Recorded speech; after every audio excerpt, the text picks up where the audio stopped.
Welcome back to Signals on 91.3. So we're going straight to our conversation this morning, innovative solutions for the Nigerian economy. I have with me, she's the executive director in charge of sales and marketing. I promise you, hold on. Sales and marketing at Tranta IT, one of the frontline partners through whom the firm provides technology solutions that deliver transformative tech-led initiatives such as smart devices that positively impact numerous sectors of the Nigerian economy. She has a wealth of experience in marketing, branding, communications, and business development spanning about 2 decades. And she is long ago. She constructively pours her need for perfection into process improvement.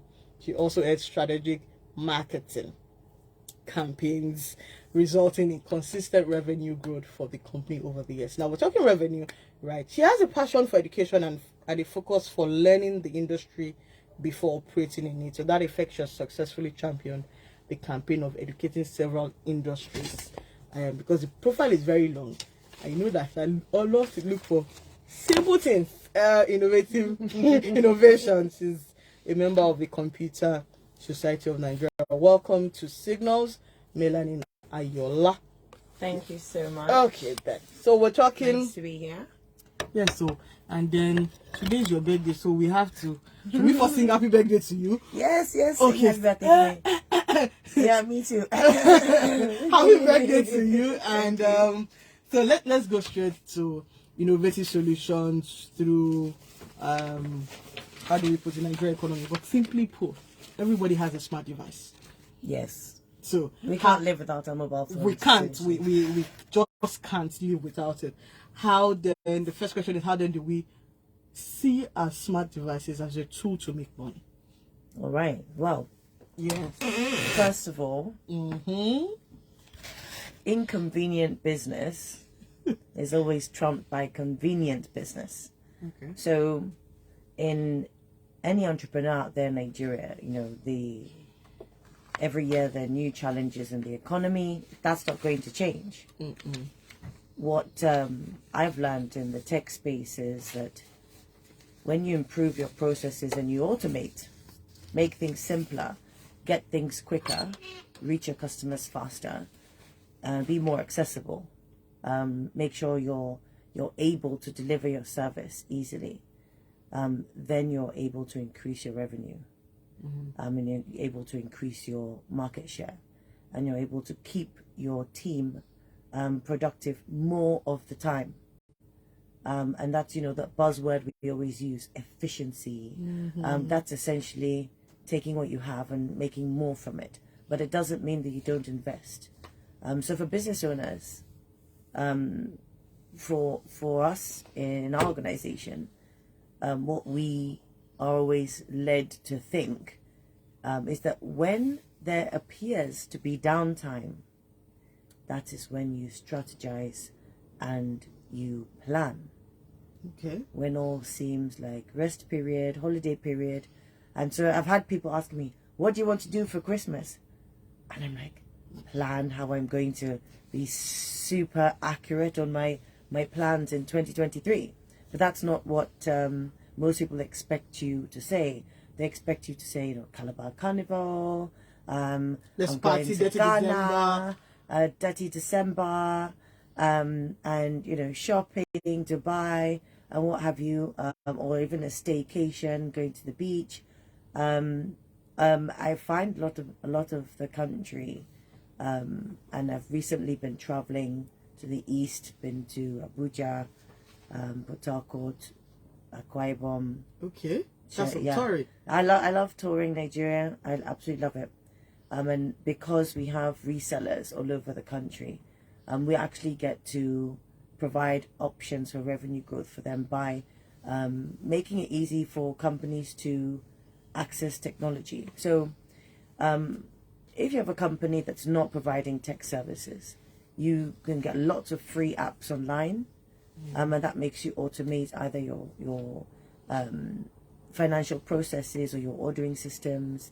And because if you're a small company, there would be a free version of the license somewhere, so just look for it before you hack it. Yes, I mean, you don't need to hack it. There's lots of free trial versions. You can keep on renewing the trial version in most cases, when you're a small company, you've not grown yet, you have all those perks. A lot of people don't know that. There's a lot of free versions of any different type of tool that you could use to automate your business, from your IT to your orders to everything. As you grow, if you're a medium-sized company, what you need to apply innovation to is how to please your customers. I always say to my team, trying to be a little bit diplomatic about it, but it's not very easy. You have to see your clients as your girlfriend or boyfriend. Okay. Yeah. I always say, take it the right way. You're married to them. Yes, you have to please them. You have to be there. You have to have a listening ear. You can't be late when they really need something.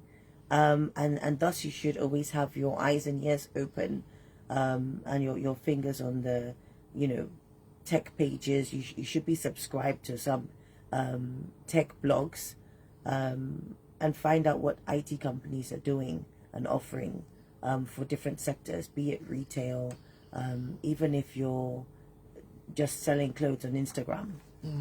As simple as that may seem, you don't have many costs, but you still want to grow.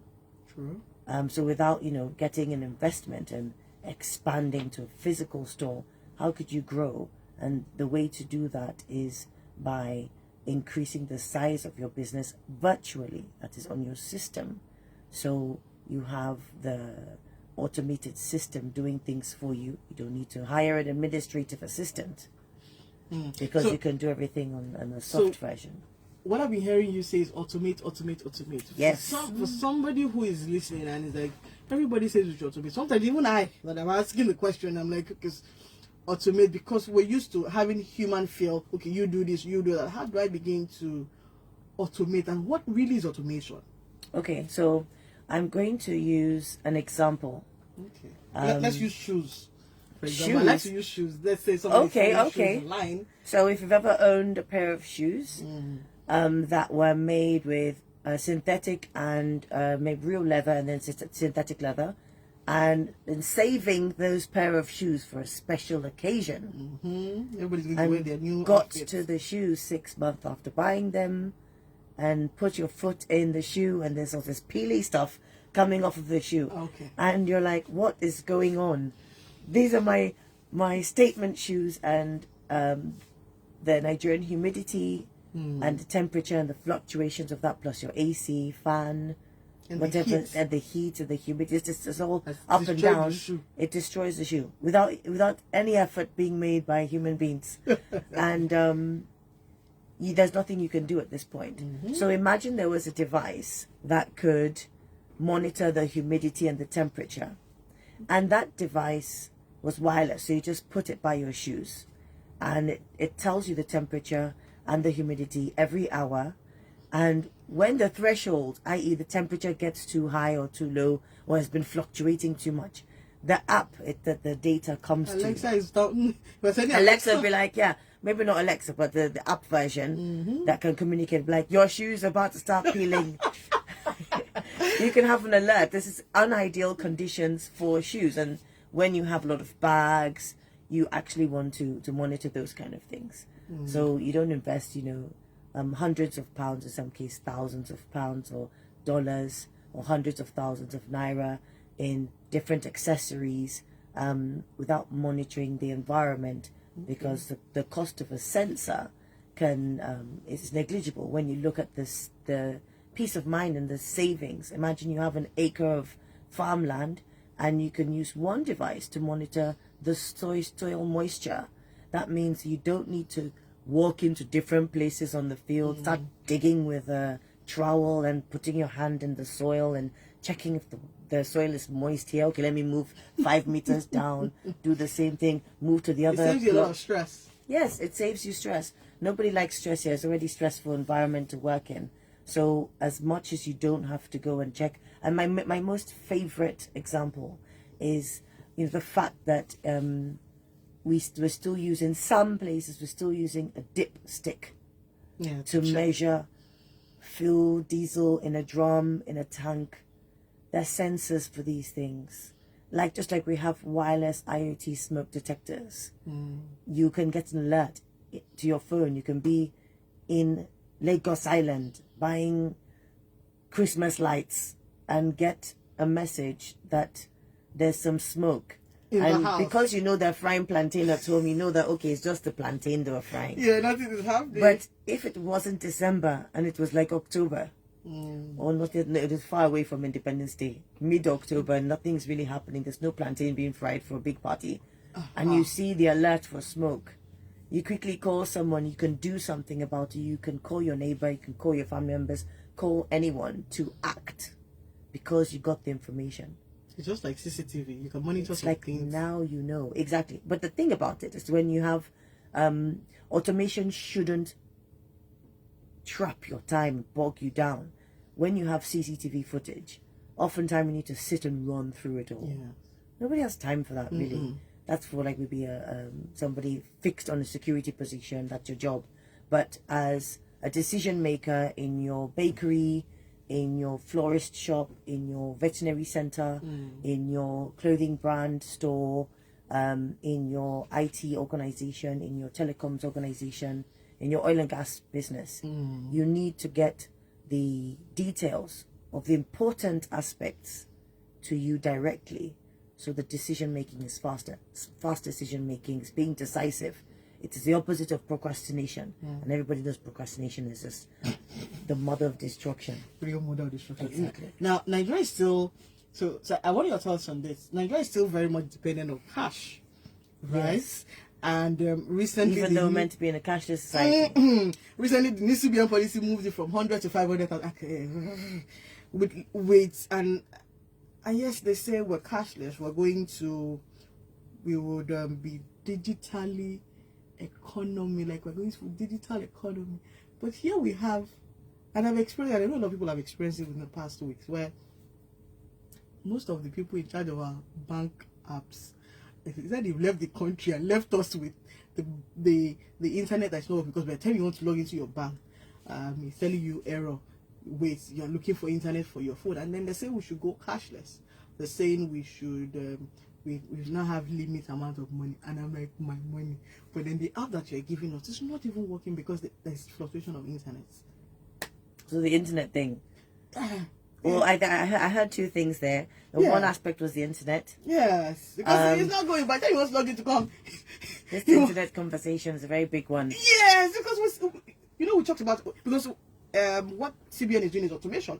They're like, okay, you know what? Just go to your ATM, it's dispensed for you, your phone, transfer and all of that. But when it's time to pay, because this one happened to me directly, I was about to pay one of the e-hailing taxes, and then I was like, okay, don't worry, it's good. And the person goes, no, until I see my alert before I go. And I was still battling with the network. Yes, that can be a challenge. There's a lot of challenges, especially as the infrastructure for the kind of connectivity that we need. I mean, let's face it. Nigeria's a fast adopting country when it comes to tech, phones, where it's a massive market for phones, for laptops, and I would say a lot of technology comes into this market because we're receptive. So I think the rate at which the infrastructure for internet services is advancing, we're a little bit behind our expectation. We also know how, where the ministers, everybody's their own minister of enjoyment.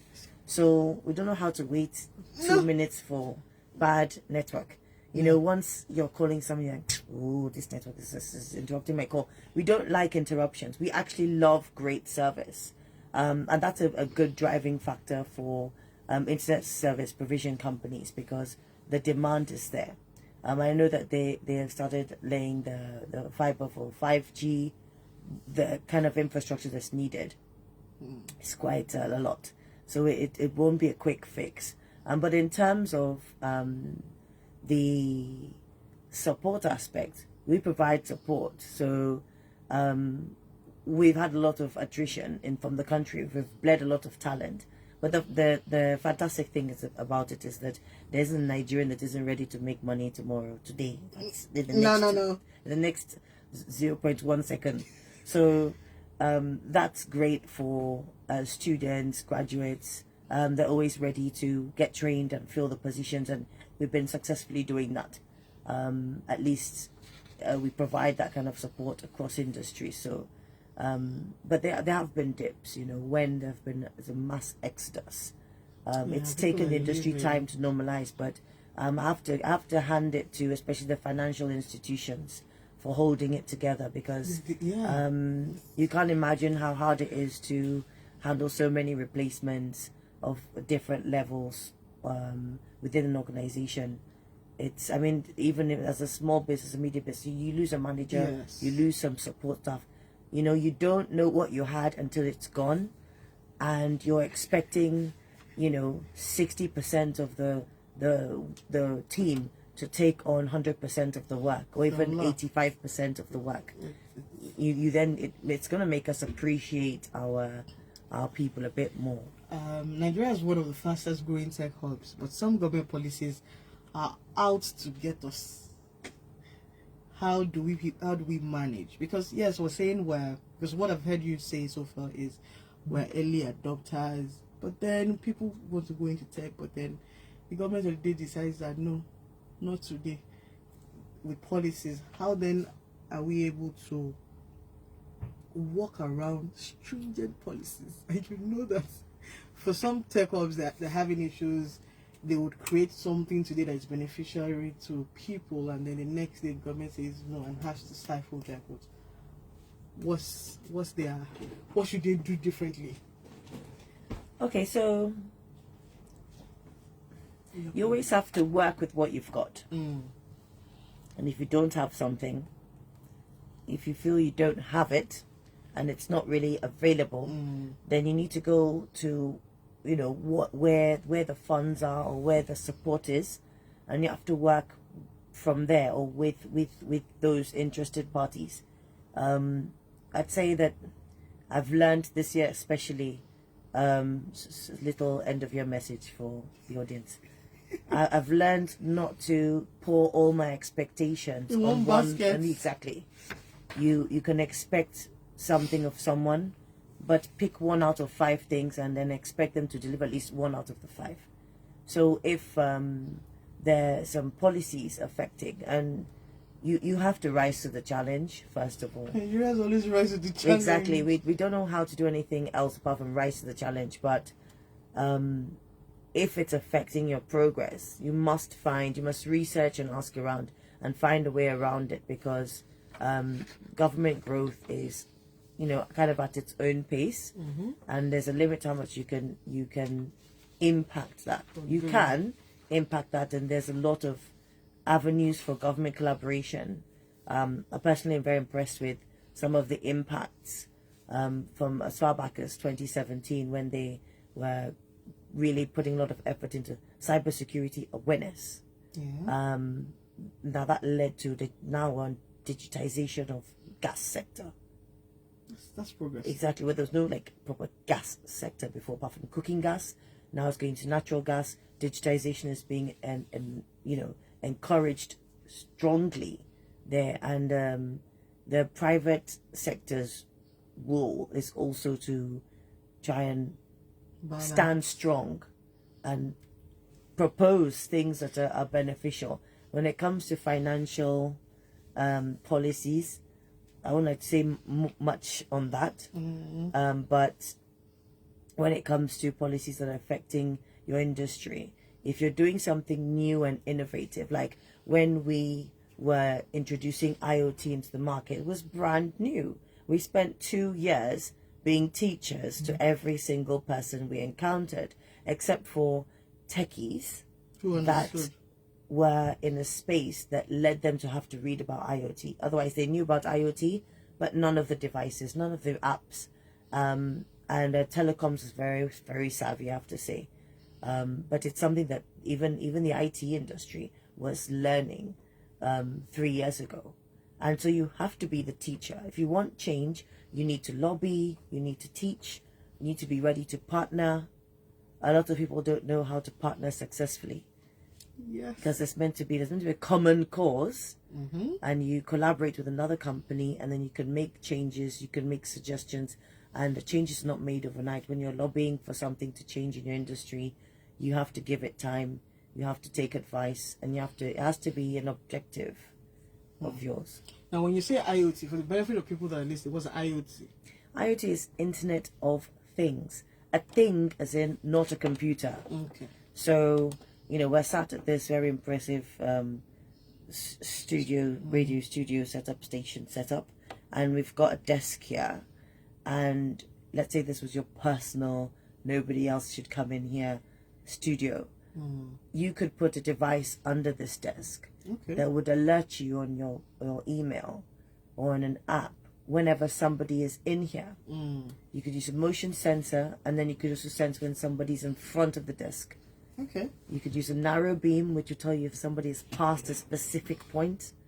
So let's say you keep your billions of dollars down there by the corner. Once you can put the motion detector right before there, and it can tell you when somebody's passed that area. Like you're watching a movie, and then somebody wants to go and steal something, and that the sensors are showing. And so, no matter how humble you think your setup is, I'm sure you've got valuable stuff in your room, especially if you share a room. You can use a motion sensor in your room, and you just feel like Big Brother. Yeah, watching. Yes, because like even now I have a motion sensor and upstairs and downstairs in my house, so I can kind of plot any of my domestic staff's movement. So I might say, what have you been doing downstairs for so long? Is a lot of you doing the windows or something? I would ask them questions like, oh yeah, I did this and that, that's why I'm doing downstairs. And I can see you, but I don't need to watch you. I don't want to watch you. I want to watch my business and watch my money, but I need alerts whenever anything I own, and if my assets, my business is in jeopardy, theft perhaps. And even the diesel tank level monitors are just the best. You know how diesel is very attractive to everybody. Black market, non-black market, or white market, whatever the market is called. So the market. Yeah, so you can see the level. So if all of a sudden you had 1,000 liters, all of a sudden just like that, it's like 870. And you're like, wait, what happened just now? You can see that alert can be sent to you. Okay. To your phone, and okay. And then you can decide at that time, some funny business went on because the amount of diesel in the tank just dropped. That means somebody went there and, touched it. Yeah, got involved. And now you can investigate and find out the truth, and then you can decide to do what you want. Okay. But you're informed. The same thing with a tanker or a truck. And you can track people too. So let's talk about tracking people. So there was a Paralympics, I think about 3-4 years ago, and they used Sigfox trackers, right? And these have a long range. So you have people that need this to be monitored, but wanted to have fun in this Olympics, and there's so many different things. So why restrict the Paralympians, especially the young ones? Let them roam around, but we want them to be safe. So let's put trackers on them, and so we can see where they are on our app, and we're not scared that they've gotten lost and then a panic situation, because we can see them there around people and we can always locate them. And so that's what we use to monitor the Paralympians, the young Paralympians in the Paralympics. Okay, so a business owner is listening and is saying that, okay, so how do I monitor my staff? Are they really working? So how do we get the tracker? Okay, so you can track location. Okay. I'm not sure if you can track diligence, but if you're using a CRM or some other application that is automated, our buzzword for the day. Yeah. If you've automated your work on an app, you should be able to see how many people are logged on and if they're active. No, but people can also game the system. They can still game. What, like pressing like J every 2 minutes? So is there a way that one can put a tracker on the system? The laptops, the computers? Yeah, you can track your we've done tracking for laptops with RFID. Okay. Yes. And then the IoT typically is advantageous because it has a longer range. You don't need to it speaks to a base station like a telecoms tower. and what you get is the ability to trace where things have gone without having to look put or monitor Wi-Fi all the way down. You know, it uses a 0G communication technology, and it's quite simple. It's not 4, 3, 2, or 1G. It's 0G. So it's so simple, basic. The communications are very small, and just the critical information is sent. Okay. Now, I've heard you say that you traveled Akwa Ibom, Calabar. How are people adopting this, the Internet of Things? So you have adoption being affected by the necessity of technology in the industry. Okay. So the more, that's why I was mentioning earlier how happy I was about government encouraging digitization in specific industries. The more it becomes necessary to provide reports to government. I mean, the government needs to know what everyone's producing. So if you automate and you have digitization or digital transformation plans implemented, then you'll be able to provide these reports. It helps the country to have good statistics on business.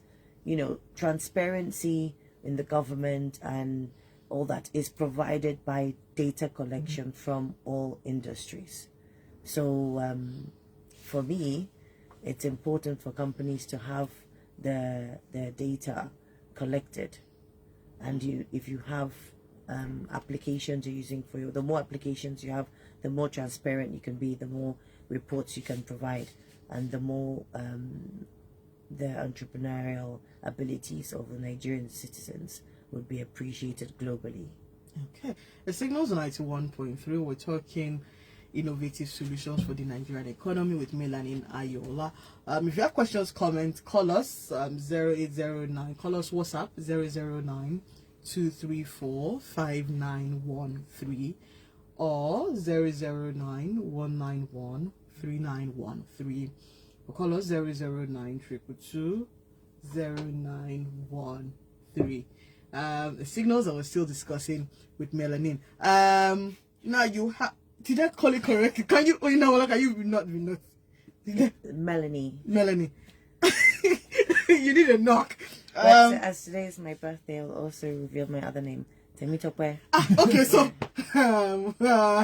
Melanie Temitope Ayola. Good. Yes. Is that? Yeah, it's nice of it. It is nice. Good. So she particularly has a passion for education and a focus for learning the industry before operating in it. Explain what you mean there. Okay, so I'll start with the education part. Yes.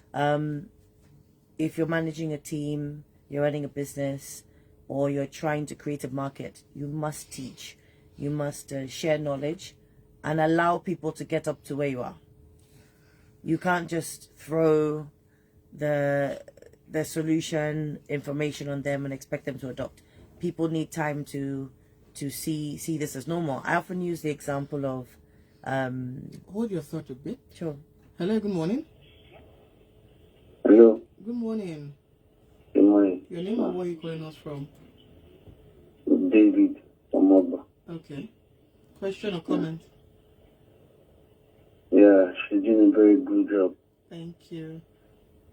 Yeah, and people need to really understand Internet of Things and cloud computing. Okay. So you want to understand Internet of Things and cloud computing. Thank you. So before we answer education, answer him first. So Internet of Things is a technology that allows you to turn things that are not computerized, non-computerized assets. Like a tractor is not really computerized. It has an engine, but it's not computerized. So you put a device on that, a sensor, and you can tell from your hotel in Japan or your hotel in Abuja or Dubai, you can tell where your tractor is on your farm. You can tell whether it's on or off, and you can also see on an app how long it has been operating. Okay. So all of this information is stored in the cloud, typically, so you can access it anytime you want. So you're able to harness this data, manipulate it, and utilize it for your business. So cloud is very important for... You want to explain what cloud is? No, I don't. I can't, but it's No, just. so it's cloud just is not cloud. yes, We see it's your not the cloud clouds is... in the sky, but it's just basically a computer storage that's like to you virtual, but it's actually just stored in another device somewhere. Okay, then. Yeah. So let's go back to education, teaching. So your team. I've always said when I retire I'll become a teacher, or maybe build my own school, because I have a alternative. You need to get her to lecture in any of the universities so that she'll start to. Yeah, exactly. Uh-huh. I think I make a good lecturer. Yeah. But I love so education is important. You have to provide good, easy to read materials for people to understand what you're trying to do, and for adoption, you need to meet people at their point of interest. Okay. So, if I'm trying to, I'll use the education industry. Right now, I'm promoting a solution. I'm promoting the understanding. So I'm teaching a solution to the educational industry and schools that use air conditioning. Really don't understand some of the information that could be revealed to them by carbon dioxide sensors. So I'll give you an example. I'm in a classroom, and then 20 students join me, and we become 21 students, a teacher and an assistant. We're all breathing the same air. None of the windows are open. The door opens once every 30 minutes because someone goes to the bathroom, or someone goes to get something, or you move class. But while you're in there, with the number of people in that room, the carbon dioxide level can go from 600 to 20 or 30,000 particles per million. And 20,000 particles per million is high. The recommended level of carbon dioxide in the air that you should, at that point open the window is 1,000. So imagine we're in here for 4 hours, the three of us, and we're breathing the same air. So those people with the bigger lungs would use up, maybe depending if you're breathing deeply or you're panicked, you use up more of the oxygen in the air. And after a while, the oxygen will be depleted, except you have ventilation. So what happens when your oxygen is depleted is that you get dizzy, headaches. In some cases, you might start going a lot. Okay. You might the next day say that you are feeling like you have a sore throat. Okay. You might feel the onset of catarrh or flu. And this is because the lack of oxygen, the high level of carbon dioxide, it makes you drowsy, sleepy, removes your alertness, you can't concentrate as much. And so imagine your boss gives you a critical assignment, and you're breathing the air with like 10 other people in this room. No windows are open. Somebody's about to be cranky. You're going to be cranky, irritable, and at the highest stages, it's quite worrisome. Your body actually starts collecting oxygen from places where it shouldn't. And so you have demineralization of your bones. And the minerals are what makes your bones strong. So demineralization of your bones means basically if you are suffocating without realizing, that is breathing in carbon dioxide without enough oxygen in it, you would essentially be damaging your body. And so think of students. They're learning new topics. They're being told off sometimes. There's noisy children. They have assignments. They have anxiety while being given difficult sums or difficult English or whatever the trouble subject is. And this uses more oxygen when they're anxious or they're feeling unsure of themselves. And there's a number of them. They get excited. The oxygen will drop quickly. Are we monitoring the carbon dioxide levels in schools? Not currently. This is a new technology that our company is bringing into the market, but it's going to help parents to know that my child's air, remember that song? How am I supposed to breathe with no air? Yeah, well, it's because we've all breathed all the oxygen and there's still air, but it's just full of carbon dioxide now, and we're slowly suffocating. So it could be in offices, schools, any place where people are gathered, even churches. If you're not monitoring the carbon dioxide levels, essentially you could be encouraging the people that you are subjected to that room to suffocate slowly. Okay, so we have an AC here.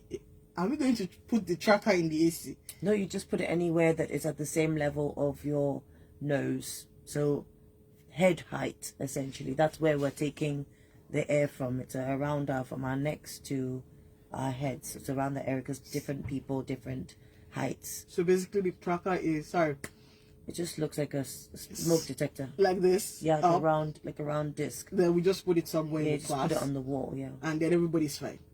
No, then you would know. Okay. There will be an LED display. It comes with an LED display that you can put next to your light switch.